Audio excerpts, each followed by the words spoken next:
Bonjour à tous et bienvenue sur le podcast Cardano français. J'espère que vous allez bien et que votre semaine se termine en beauté. Alors voilà, vous le voyez, toutes les dips sont faites pour être achetées.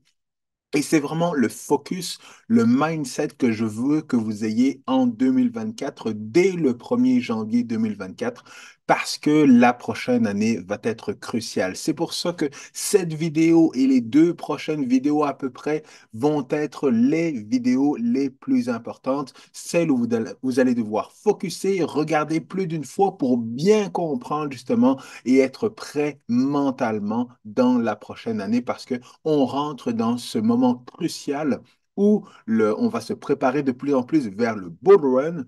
On est déjà dans dans un bull market et pour certains, on manquait déjà une année de bull market, mais les gains les plus importants vont se faire dans la prochaine année. 2024 et 2025.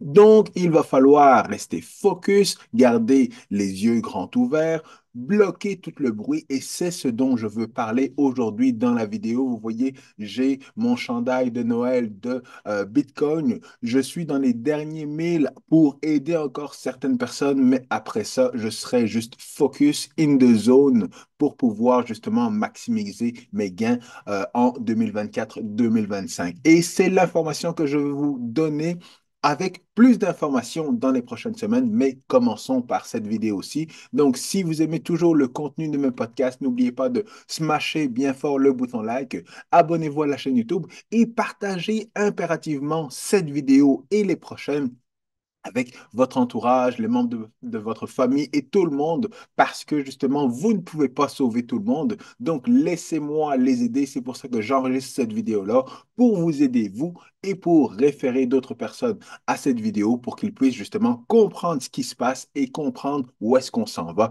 dans la prochaine année. Alors, sans plus tarder, je rentre dans le vif du sujet. Bitcoin était redescendu à 40, aux alentours de 41 000, 42 000, mais évidemment, ça a été racheté. Là, on est dans le vert pas mal massivement, à part notre Cardano qui a de la difficulté à remonter aux alentours des 60 centimes, mais je ne m'inquiète pas, ça va arriver sans problème. Au niveau du diagramme de Bitcoin, on voit que Bitcoin est en train de former un triangle ascendant. Et encore une fois, si on est en mesure de passer justement cette résistance aux alentours de 40, 44 000, directement, on va être téléporté aux alentours de 47, 48 et peut-être même aller tester le 50 000 dollars. Et là, vous voyez que mon modèle va être brisé si jamais on brise justement cette résistance-là, l'horizontale de résistance, la diagonale de résistance. Si jamais on passe au travers, eh bien là, le modèle est brisé. Il va falloir que je revoie mes affaires. Et tout ça, encore une fois, ça arrive parce que il y a tellement d'attention aux alentours de Bitcoin, des crypto-monnaies, tellement d'attention, pas juste justement dans l'industrie de la crypto, pas juste à CryptoLand, mais au niveau du mainstream et surtout du TradFi. Donc, vous le voyez là, c'est nous, tout est déjà, on a déjà calculé, tout est déjà prêt de mon côté. Toutes mes amis en crypto sont déjà prêts, ils ont déjà fait leurs achats, leurs ordres de vente sont prêts à certains all-time high et on attend, on fait juste attendre. Mais personne d'autre n'est prêt, personne d'autre n'est prêt comme nous. Wall Street n'est pas prêt, les boomers ne sont pas prêts, mes voisins ne sont pas prêts. Ils vont tous attendre justement que ça arrive et c'est pour ça que actuellement vous devez avoir le mindset d'un guerrier, le mindset de quelqu'un qui est prêt, qui est calme, qui a la sérénité d'être sûr que tout est fait actuellement, tout est prêt, je ne fais qu'attendre. C'est la différence entre être un investisseur et d'être un trader ou un gambler, mais ça, j'expliquerai ça dans une autre vidéo. Et pour vous dire, j'ai commencé à faire mes prédictions, mais je ne peux pas vous les partager. Je peux vraiment pas vous les partager parce que j'ai la bouche ouverte, je suis bouche bée lorsque je vois les prédictions pour ce marché. Et la plupart des gens, si je vous donne les prédictions sans vous préparer mentalement, eh bien, vous allez juste pas y croire. Vous allez juste penser, bon, ben, OK, Quentin, tu es en train de nous raconter n'importe quoi, là. C'est pas possible que Bitcoin atteigne ce prix-là, puis ce prix-là, puis ce prix-là. Regarde les anciens bull run. Et c'est ça le problème. on est tellement, on a tellement de PTSD du dernier bull run où on s'attendait d'arriver à 100 000. Finalement, on s'est arrêté à 70 000 et on est arrivé à 70 000 avec beaucoup de difficultés. Si on regarde rapidement là au niveau du dernier bull run, eh bien, on voit que on est arrivé d'abord à 65 000, si je ne me trompe pas. Là, on est arrivé à 65 000. Après ça, on est redescendu jusqu'à 30, même plus bas que 30. Et puis, on est remonté. Mais tout ça, encore une fois, je l'ai analysé et c'est pour ça que je vais me préparer et que je vais vous partager l'information pour le prochain bull run. Parce que, encore une fois, ce bull run-là, pour moi, est un bull run qui a été raté avec des indicateurs qui ne ressemblait en aucun cas, justement, aux deux derniers bull runs. Et c'est pour ça que si ce bull run reprend la tendance des deux premiers bull runs avec un petit peu de feu étouffé de ce bull run-là, eh bien là, on va péter des scores. Personne n'est prêt. Nous ne sommes pas prêts. C'est pour ça que je suis en train de vous donner cette vidéo-là pour vous dire, ne déconnez pas pour ce bull run-là. C'est très important que vous soyez focus. C'est très important que vous fermiez, que vous soyez aware, que vous soyez in the zone pour ne pas écouter ce que votre femme va dire, ce que votre conjoint va dire, ce que vos amis vont dire, ce que les médias vont dire, ce que votre employeur va dire. N'écoutez personne. Il faut que vous soyez focus. Sinon, vous allez vendre à 100 000, vous allez vendre à peut-être à 90 000 parce que vous allez vous dire, ben non, on a déjà fait un fois 2, ça se peut pas qu'on fasse un fois 3, un fois 4, un fois 5 par rapport à l'ancien all-time high, mais tout est possible pour ce bull run-là. Écoutez, je suis en train de faire des analyses et je veux pas rester trop longtemps parce que je sais que je vais vous repartager cette information-là dans une prochaine vidéo, mais je suis en train d'analyser ça et encore une fois, ce que je suis en train de voir là, comme vous le voyez, la ligne jaune, c'est juste le halvening. Donc, selon moi, d'ici le halvening, là, on devrait arriver entre 60 000 et 70 000 déjà au halvening. Et lorsqu'on arrive à 70 000, ben, on a déjà dépassé l'ancien top. Et 60 000, on n'est pas beaucoup plus loin par rapport à l'ancien all-time high parce que justement, on a pris énormément d'avance dans la dernière année. Et pour ceux qui sont fidèles à la vidéo, ceux qui sont fidèles à la chaîne YouTube, eh bien, ils ont déjà fait un gain de plus de 100 et quelques pourcents depuis justement le début de l'année dernière. Avec Cardano, ça a pris un petit peu plus de temps, mais dans le fond, tout ça pour dire que justement, d'ici le halvening, on peut arriver à 70 000 facilement si jamais la tendance se maintient. Par la suite, après le halvening, on a un an, voire un an et demi pour justement arriver au top au niveau de Bitcoin. Et je vous dis, le top, là, il y a une ligne là, il y a une autre ligne là, il y a une autre ligne là, puis il y a une autre ligne là, puis je pense que c'est la... Non, c'est même pas la dernière. Et donc, il y a différents tops au niveau de Bitcoin, mais encore une fois, si je vous donne l'information trop vite, vous allez me prendre pour un fou. Mais je vous le dis, j'ai calculé mes affaires, je continue à faire de l'analyse pour vous donner une information la plus précise possible. Mais je veux qu'on soit prêts, je veux qu'on soit prêts tous ensemble justement pour ne pas vendre ou ne pas avoir de faux mots ou ne pas stresser parce qu'il va falloir être concentré. Maintenant, pourquoi je dis qu'il va falloir être concentré? Parce que beaucoup de gens font le travail pour nous. Mais avant ça, dans le fond, jusqu'à maintenant, là, votre travail était de vous préparer au bull run. Et comment vous préparer au bull run? Eh bien, c'était de s'assurer justement de comprendre toutes les attaques qui allaient arriver justement maintenant que le bull run va démarrer ou est sur le point de démarrer dans la prochaine année. Donc, toutes les attaques, là, quand on va encore vous poser des questions par rapport à la crypto, est-ce que c'est vrai? Est-ce que c'est pas vrai? Est-ce que ça marche vraiment? Mais c'est pas tangible. J'ai entendu que mon banquier me disait que c'était volatile et ainsi de suite. Toutes les attaques que vous allez entendre, là, vous devez déjà avoir une réponse pour toutes ces attaques-là. C'est utilisé par le blanc pour le blanchiment d'argent et ainsi de suite. Là. Regardez, là, toutes ces banques-là là, ont payé des frais pour le blanchiment d'argent. Et c'est bien plus justement que la dernière en ligne là, que tout le monde Tout le monde a parlé de ça. C'est passé dans tous les médias que Binance et son CEO ben, ont dû payer justement 4 milliards de dollars. J'ai couvert cette histoire-là depuis plusieurs semaines là maintenant. Mais ça va revenir dans la prochaine année avec vos familles et vos familles, vos proches et tout ça qui vont vous critiquer ou vous challenger par rapport à la crypto.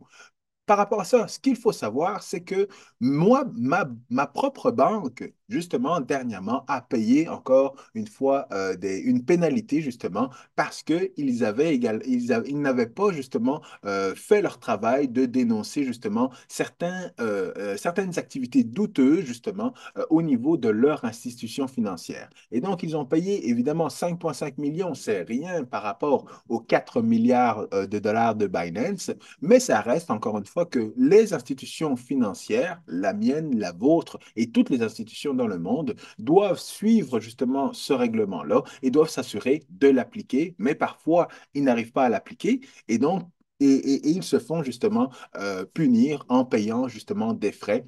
Tout comme c'est arrivé à Binance. Donc, justement, par rapport à cette attaque-là de money laundering et ainsi de suite, là, ça se passe dans les finances traditionnelles, ça se passe en crypto, mais dans le fond, ce qu'on amène, c'est une nouvelle opportunité justement pour mieux réussir avec la blockchain. Parce que si RBC avait utilisé la blockchain et les crypto-monnaies pour pouvoir faciliter justement les transactions et surveiller tout ça, eh bien, il n'aurait peut-être pas justement payé une pénalité aussi grosse.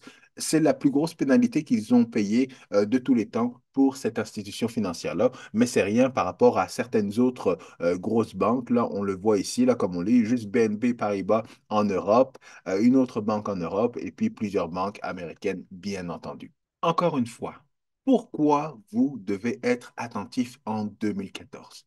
Parce que tout le monde, au niveau des cryptos, au niveau de Wall Street, au niveau des finances traditionnelles, va commencer à publiciser et faire du marketing pour Bitcoin et les crypto-monnaies.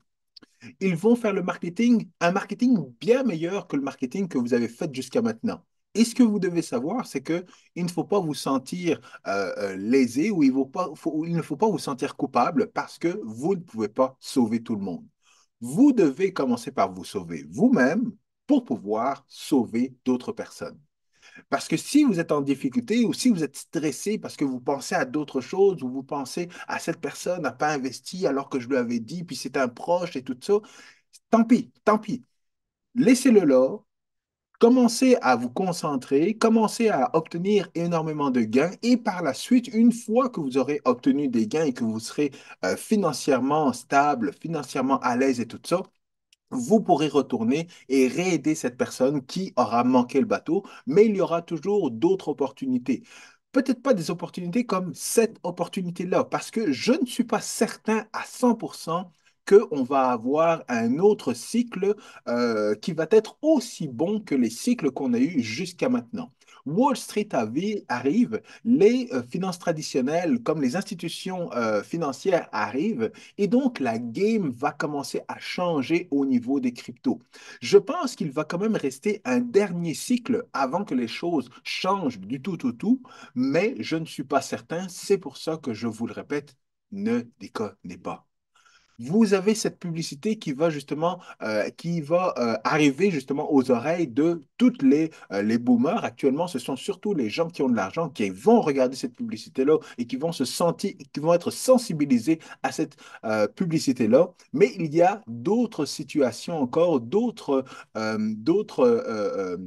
organisations qui vont justement nous aider justement à ramener beaucoup d'argent au niveau de Bitcoin, des crypto-monnaies et ainsi de suite.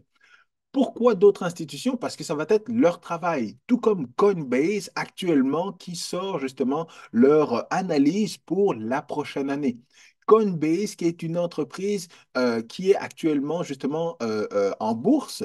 Donc, évidemment, c'est leur travail de faire cette publicité-là pour que les institutions financières prennent connaissance de tout ce de tout ce qu'ils vont discuter justement dans ce rapport-là et que ces institutions financières-là puissent retirer les mots-clés, les mettre dans leur rapport à eux qu'ils vont envoyer à leurs investisseurs. Et leurs investisseurs vont dire, ah, waouh, ça c'est le travail de mon gars à la banque là, ou de mon gars à l'institution financière, je leur fais confiance. Voici, prends 1% de mon argent, mets-le en crypto. Prends 1% de mon argent, mets-le en crypto. 1% de mon argent, mets-le en crypto. Et toutes ces institutions financières là, elles prennent 2-3% justement de toutes ces 1%-là. Mais tous ces 1%-là, ça va de 500 000 à 1 million à plusieurs millions de dollars. Donc, le 2 ou 3% pour l'institution financière, ça fait énormément d'argent. Et eux, ils ont une plus grosse force et un plus gros marketing, pouvoir marketing, que vous qui avez les poches vides et qui allez justement prêcher la bonne nouvelle auprès de votre voisin, de votre famille et ainsi de suite. Lorsque le banquier va commencer à sonner à votre porte ou à la porte de votre entourage pour leur dire, vous savez, peut-être que vous devriez investir un petit peu en crypto, eh bien, là, ils vont dire, comment ça, les cryptos, c'est pas volatile, c'est pas pour le blanchiment d'argent et ainsi de suite.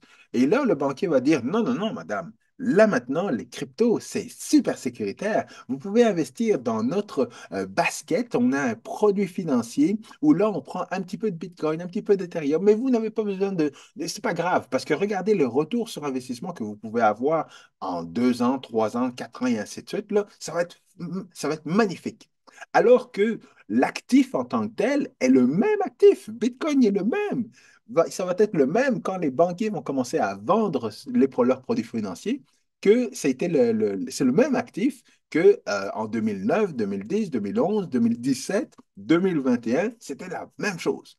Mais là, on a encore une fois Coinbase et on en a d'autres. On a Coinbase, on a Vanek, on a Bitwise. Toutes ces personnes-là sont en train de faire des projections pour 2024, 2025 et leurs projections sont folles. Mais encore une fois, ils sont très conservateurs.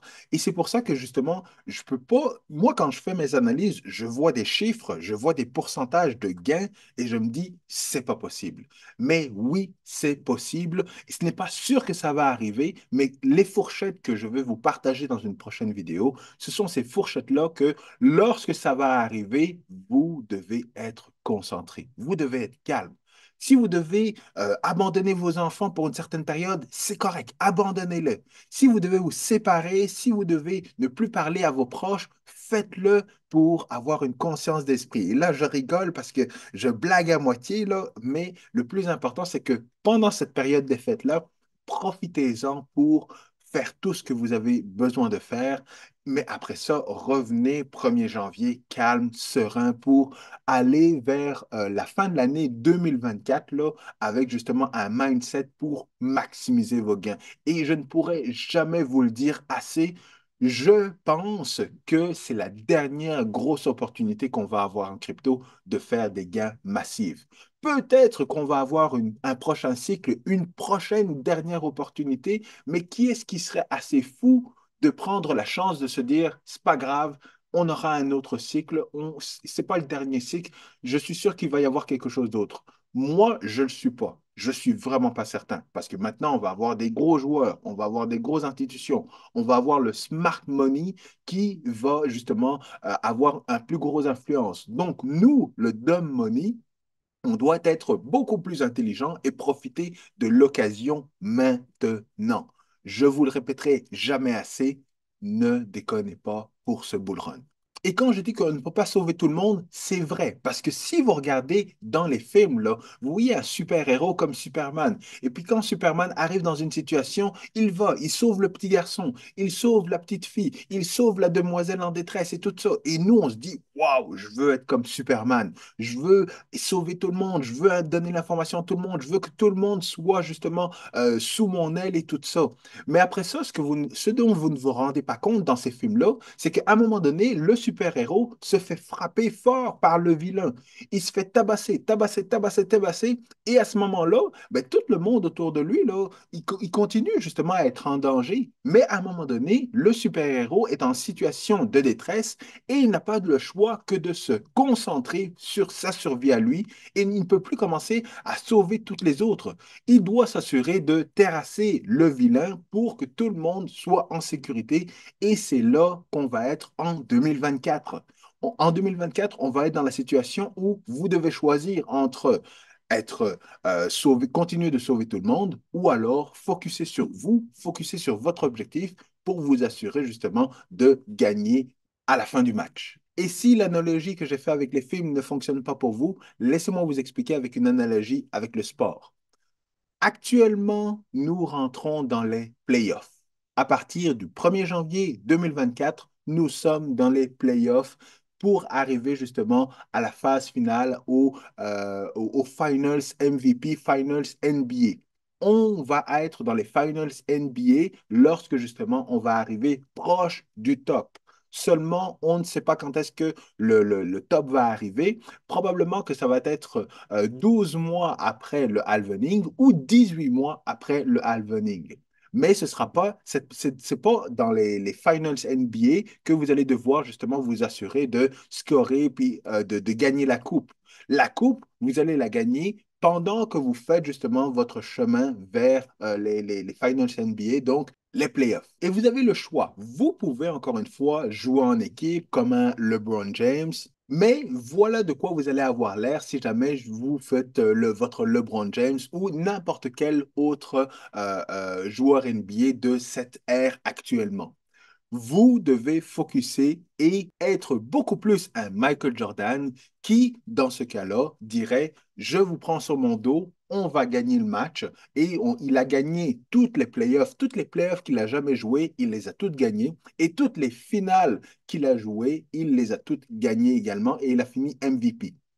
Donc, c'est pour ça, encore une fois, que vous devez rester focus en 2024 et que vous ne devez pas déconner. Dernière chose avant de vous quitter. Ce qu'il faut que vous compreniez là, c'est que les cryptos, c'est pas pour l'ancienne génération, c'est pour la future génération. Donc, vous pouvez vous battre, vous pouvez argumenter tant que vous voulez avec des gens de la même génération que vous ou d'une génération plus âgée, mais c'est sûr et certain que les plus jeunes le comprennent. Lorsque je parle à mes neveux, lorsque je parle à mes cousins plus jeunes et ainsi de suite, toutes ces personnes-là comprennent la situation. Les cryptos, dans le fond, pour les jeunes, c'est de comprendre cette différenciation entre le tangible et le futur, qui est le média, qui est la valeur, qui est numérique, et ainsi de suite. Le futur est le numérique. Donc, les choses sont différentes pour la prochaine génération que pour notre génération ou les générations avant nous. Et ça, c'est maintenant que vous devez le comprendre, c'est maintenant que vous devez faire le pari et vous assurer que justement, ce risque n'est pas un risque non calculé, mais que c'est un risque calculé. Et c'est ça que je veux vous amener, encore une fois, dans les prochaines vidéos. Alors, voilà, je termine là-dessus. J'espère que vous avez apprécié la vidéo. N'oubliez pas de vous abonner à la chaîne YouTube parce que les prochaines vidéos vont être aussi poignantes que cette vidéo-ci. Je vous souhaite bonne journée et un bon week-end. Peace.